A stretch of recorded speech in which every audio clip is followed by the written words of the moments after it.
हम मीनू झा गोर लगै छी समस्त मिथिलावासी के एकटा मोहक गीत लऽ कऽ उपस्थित छी। आशा करै छी अपने लोकनि के नीक लागत। धन्यवाद। जय मिथिला, जय मैथिली।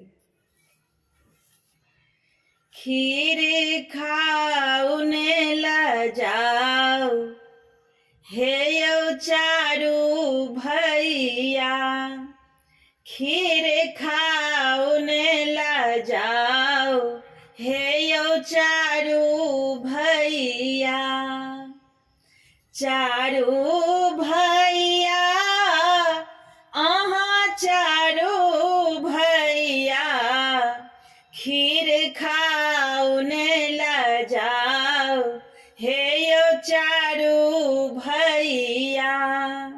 खीर खाउ ने लजाउ हे यौ चारू भैया।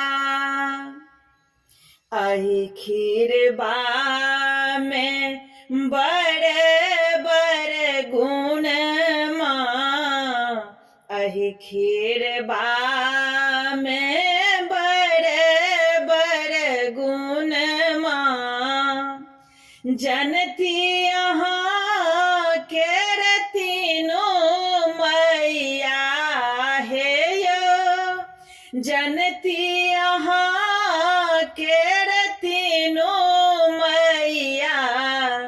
खीर खाउ ने लजाउ हे यौ चारू भैया। खीर खाउ ने लजाउ हे यौ चारू भैया।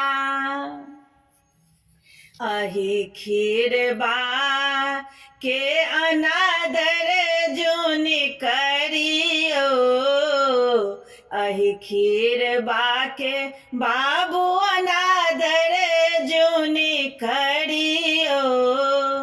मरबा पर चोर दशरथ रैया हे यौ, मरबा पर चोर दशरथ रैया। खीर खाउ ने लजाउ हे यौ चारो भैया। खीर खाउ ने लजाउ हे यौ चारो भैया।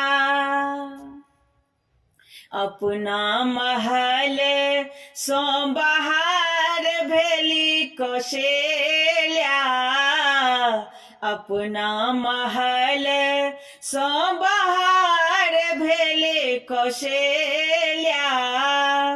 बहिया पकड़ो दशरथ रैया, खीर खाउ ने लजाउ हे